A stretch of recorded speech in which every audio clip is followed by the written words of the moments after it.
Alright, ladies and gentlemen, welcome to the Clarity Gaming Weekly. I'm Katu, and we are here going into our first game of the day. It's going to be starting here in the round of 16, and spawning on the right-hand side of Metropolis, we've got frostReD. And he'll be playing here in the classic matchup, Zerg versus Terran. The Terran spawning over here in the left-hand side, actually playing the blue-colored pieces. It is none other than Killer. Lots of killers in StarCraft 2.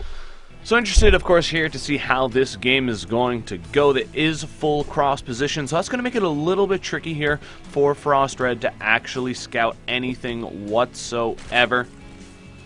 But meanwhile, it is a very big map, so you should feel rather comfortable here going for that hatch first as usual. And Killer, meanwhile, he of course has that barracks going down. We'll keep a close eye on those two Vespene geysers here, see if he takes any gas at all early on, or if he's going to go for some of the more, I guess you could say, common play with the One Rack's gasless expansion here down to the natural. Of course, here on Metropolis, not the most played map ever, but we've seen it in MLGs and GSLs, and of course you've got a rather narrow opening here. If you just land even just two barracks and I think a supply depot, you've got a full wall off there versus your opponent, so it can be pretty safe, especially with the help of the destructible debris here. And there are of course some more destructible debris over here to the bottom left of the natural, which then leads you over towards your third. The SCV here of Killer just now leaving frostReD's base. That's why their colors were messed up. I, of course, had the team colors set on, and that makes it funky when you start tabbing in to different people. So, interesting. Either way, we do have our Red Zerg here. He did go for that hatch first, and of course the scout did happen here. As we can see, Killer came right in, saw the hatch first. He didn't actually spot the spawning pool timing, but he knows it's a late spawning pool. He took a look around, and that's really all he needed to do. Meanwhile, back at home, he has decided to go into a command center here after that one barrack, so he's actually just going to be sitting here with no gas for now, but usually you see quick double refinery here following up, yet he hasn't taken them yet, and that's actually really surprising here. Is he going to go super greedy and take some extra command centers? No, he's actually going to go for a double barracks follow-up. So you've got a couple of different follow-ups that you can do. This is an older variation here where you add two more barracks, bringing yourself up to that total of 3. However, this kind of follow-up can be extremely vulnerable to any kind of Zergling Baneling bust, because you don't have any Hellions to deal with all the flooding in Zerglings. All you've got is these Marines that don't have stim. They have a really hard time kiting against Zerglings, kiting against Banelings, and they oftentimes will go down. However, it does set you up for a much stronger mid to late game, since you're able to get a much stronger count of Marines up and then move right on into siege tanks. And really, unless you're planning on going mech, going for those Hellions, it's really just something to give you map control to make sure you don't die early on. But if your opponent doesn't get aggressive and you skip those Hellions, then you can get into that biomech a lot quicker. So frostReD here back home, he's been macroing up a Storm 6 drones on the way. He's already got 27 out on the field, so 33 here shortly. He's also started mining gas, just got his first 100 here. I'm interested to see if he's going to go for lair, but no, it is going to be metabolic boost here going down first. Couple of Zerglings keeping an eye at the front right now. frostReD, he knows that it's very likely there's a command center there just by the positioning of that bunker, so he feels pretty safe here. Slight supply block, getting 3 overlords on the way right now for frostReD. And then, of course, that doesn't help, but as soon as those first overlords finish, he is going to go right into 12 more drones on the way, and I wouldn't be surprised to see him take a third base here rather quickly. Meanwhile, a couple queens here, just making sure that their darts stay accurate, stay deadly. And he's also starting to take some extra gases, so that's actually going to delay any third base that he wants to take. Instead, he's taking that lair. We'll likely see some Evo chambers go down soon, Baneling nest, and maybe even as that infestation pit finishes here, right into maybe Mutalisk, as he is trying to get quite a bit of gas here, and it might be indicative of that.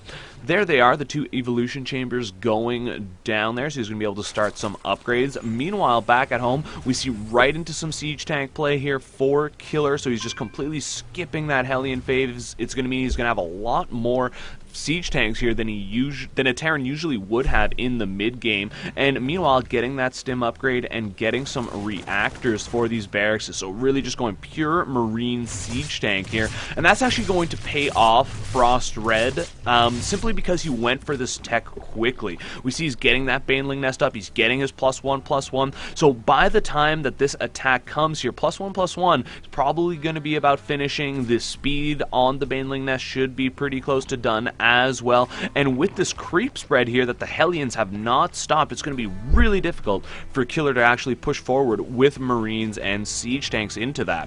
Now, key thing is going to be for that baneling speed, the centrifugal hooks to get started immediately, and there it is, going right down, no trouble whatsoever. Even a macro hatchery here getting started, no actual tech just yet. We do see our Zerg player floating about 300 gas, so we should see a spire or an infestation pit here going down soon. Back at home, Killer, he's just macroing up for this marine siege tank medevac. I mean, I'm going to hesitate to call it an all-in here, because it's definitely going to be a very big timing that he needs to do some damage with here, as we see frostReD taking his 3rd base. Meanwhile, though, since that 3rd base is so late, we're going to see frostReD here with a lot of units ready to defend. Again, we've got about 55 seconds left on +1/+1, and we've got about 50 seconds left on that centrifugal hook. So those are all finishing just as this attack pushes out. The attack only has 2 siege tanks as well. Looks like a 3rd one might rally behind it, but that means that you're going to have to see absolutely perfect focus firing here from Killer. And on top of that, with the +1 carapace finishing, it means that siege tanks will not be one-shotting Zerglings or Banelings. So this is going to be a really, really difficult attack. Tons of creep here has been spread out, and meanwhile Stim is done, and that might be the only thing here that is going in Killer's favor. Killer is starting to push forward here. Zerglings and Banelings pulling back to get into a better position. Centrifugal hooks just finished. +1/+1 just finished. Perfect timing here. Small group of Marines going to go and try to pressure that 3rd base. Will that push frostReD to push out? I think it might. Meanwhile, back at home, we see a command center has started for Killer, so he wouldn't be in a terrible position. Destructible rocks did get taken out, so it allows the Zerglings to get in there, take out a couple of these Marines. Meanwhile, Killer, he's only got these 2 siege tanks here. He's got to be careful. We see a flank getting set up here for frostReD. He's going to hit from 3 angles at once, and he's just going to be able to clean everything up. Here we go. Zerglings, Banelings coming in from all angles. They've got the upgrades. The siege tanks go down. Couple of the Marines here hop up into the medevacs to survive for a little while longer, and in fact, they should even be able to get home. Looks like they're going to try to do some damage here. Maybe focus fire down this hatchery. The Zerglings, though, are already on the way, and this hatchery just has too much HP left. We see some nice stutter set there, ring around the rosy pocket full of posies, but the Marines unfortunately don't manage to take it down, and 200 HP remains on that hatchery. Huge move there for our red Zerg. In the meantime, he also did get that infestation pit. We see it there. Pathogen glands just finished, so we should see some infestors starting to hit the field here soon. +2/+2, about halfway done. Meanwhile, Killer's 3rd orbital's done. It's setting itself up, and as the game does continue, I guess, to get just further and further into the late game, the super late game stages, it's actually great for the Terran, because the Terran can end up in this situation where he can put up tons of siege tanks and Marines here, and he's defending both lanes into all 5 of his bases. He's got 1, 2, 3, 4, 5 bases you can easily defend from just one location, and that's actually what makes this a really great mech map, because mech, of course, not the most mobile unit composition, but it doesn't matter on this map. You only have to really defend one location, and then you're just always in the right spot. Of course, any kind of Nidus worms notwithstanding. So there we see a scan going down. Killer wanted to clear up some creep tumors, but the Zerglings and Banelings do swarm in and keep them alive.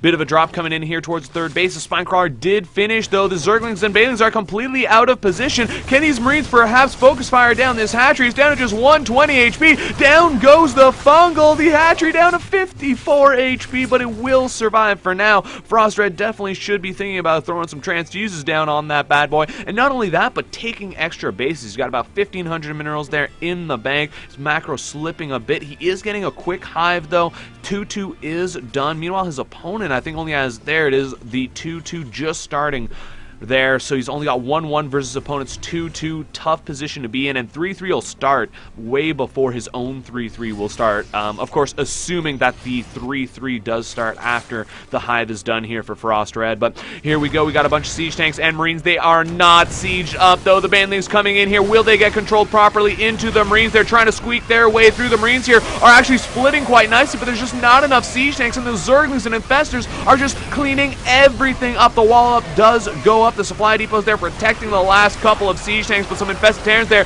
gonna get thrown down here, and that's actually gonna clean up just about everything. But so do the infestors go down. The infested terrans now cleaning up the last of the siege tanks and the marines. So that was a full trade there. Both armies basically just all died with the exception of the medevacs here of Killer, which are still in fine order. And we see that it's a really even units lost tab there. However, taking a look at the actual income tab, we see that there's 71 SCVs to 72 drones. So that actually puts Killer in a pretty decent position here, as he does have those extra mules. But the zerglings here with the counterattack into the third base, taking out tons of SCVs. Over 20 of them have gone down already, and now they're actually going to decide to engage. They should be able to take down both of these siege tanks here, getting the full surround. One siege tank goes down, there goes the other one, and even the bunker here having a little bit of trouble. These 2-2 zerglings are just so strong against the 1-1 marines. Now we do have another drop here coming in. Looks like he's gunning right for that third base. He really wants to kill off that last 100 HP, but there are 2 other bases now up for frostReD, so he is able to just transfer the drones over if this hatchery goes down, and he shouldn't lose too much mining time in the process. He also has another huge attack here coming to the front. Tons of zerglings and banelings. In total, he's going to have about 22 banelings there in that army. He's got his 3-3 here about halfway done as the 2-2 of his opponent's finishing Ultralisk Scavengers up. We do see the drop here did take out the third base, and now is going to go harass over here at the fourth. The queen here trying to take down that medevac. No infestors close enough though, so the medevac here will escape for now. But here comes the big attack from frostReD, pushing right into the natural. He's actually going to decide to send the banelings around. No, now he pulls them back, and it turns out that the zerglings actually just take out that wall. Banelings now crushing through. There's not too many marines here left for Killer. A lot of them are coming from that third base, but all the siege tanks have gone down, and now the zerglings here are making their way up into the main base. Lots of damage there done again by frostReD, and we see again a complete trade of armies there, very even in the units lost tab. But of course, a lot of SCVs have been taken out, only 53 of them right now for Killer, with 22 SCVs killed by frostReD here so far this game. Little bit of a drop happening over here at the 5th base. Queens are in position though, and it looks like this poor medevac here will finally get taken out. One marine popped out, but he's just going to do a little target practice here before his quick and imminent death there as zerglings swoop down upon him. So we see chitinous plating hasn't been researched, but there are 3 Ultras on the way, and 3-3 here so close to finishing, whereas the 3-3 hasn't even been started for Killer, who has been a little bit starved. But here comes a huge drop. Tons of marines coming into this 5th base, and of course the zerglings and infestors were completely out of position, so this hatchery here does go down extremely quickly, and it's going to be tough for the zerglings and infestors to come up this ramp. Now the infestor is there, and we see the marines already splitting here to deal with those infestors. Nice focus fire there by Killer to take out the infestor, but it looks like it just won't be enough. The medevacs here try to load up. Will the infestors lock them down? Yes, they will. Great fungal there on 4 of the medevacs. The other 2 medevacs actually have nothing left in them. Fungals continuing to chain, and now the infested terrans will clean everything up. 2 empty medevacs here are just kind of going for a roundabout run. Maybe they'll save a marine here in the process. No, he decides to go check for the 3rd base instead, and he will go down. Meanwhile, a 4th command center here is going up for Killer, and that has actually bought him a lot of time here to try to get up a decent siege tank count. Notice how he only sent marines over there to actually engage, so that's a really smart move. Now he's got 6 siege tanks, and if he can actually be sieged up for this attack, those siege tanks are going to just rip through this army. They got that +1 attack, so that means they're one-shotting these zerglings once again. But oh no, almost all of the siege tanks there were not engaged, but this is a really tight choke. It makes it tough for the zerglings to engage, and there you go. Killer does hold it off for now. The Ultras, infestors, and zerglings are all falling back. Another drop going down for Killer here, and he's really fighting his way back into this game, doing a lot of damage, picking apart his opponent. And this is really something that any Zerg player who goes for Infestor Tech instead of Spire is pretty vulnerable to. He's not going to be doing a great job at defending against drops, and we see again a hatchery there getting taken out by Killer, and it pulled the entire army back of frostReD, so that's just buying time here for Killer to get that